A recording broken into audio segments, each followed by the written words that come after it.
In today's society, gender roles and stereotypes still affect how people live, study, and work. In this short documentary, we listen to real experiences and connect them to what we've learned in class.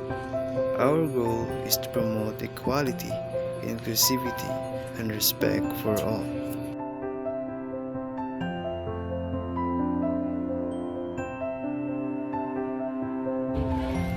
Stereotype is daon bitaw pan daon nila na mga yakit ko kay di ko na pwede magpakita ng emotional nila daw dili bitaw kumada pero ako pa na generation nila mo to kay hanggang daon ako talama mapanat yung ginikanan di ba bala magkatawa ra ka doon ikaw dili ko ipakita ko kung niyo ano isig ka tao may kwan may kaugaling mo daw pili may freedom na may express na mga feelings ang saling na yakit daw di bali what di ka mahal sana sa auto sa balik di sa kanan sa balik na kuan adon ba sa regna balik ko dilo mo na tao tapos daw ra ka sa bayay ana ba ang bayay sa buwis sa buwan mo trabaho sa gawas di na sa bayay permit may freedom daw balik na mag ng trabaho kay sa regna na balik daw ra ka balik adon.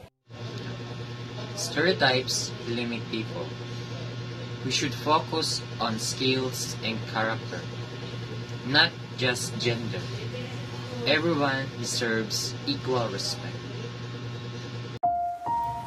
The stories we heard reflect how society shapes gender roles through socialization, from family expectations to workplace opportunities.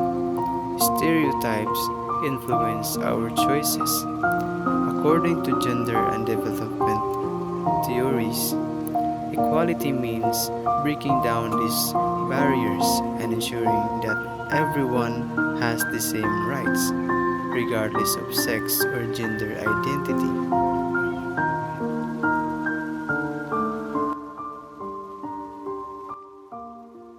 Together, we can all take part in change. Let's challenge stereotypes, respect differences, and support inclusivity. Equality is not just a goal, but a responsibility.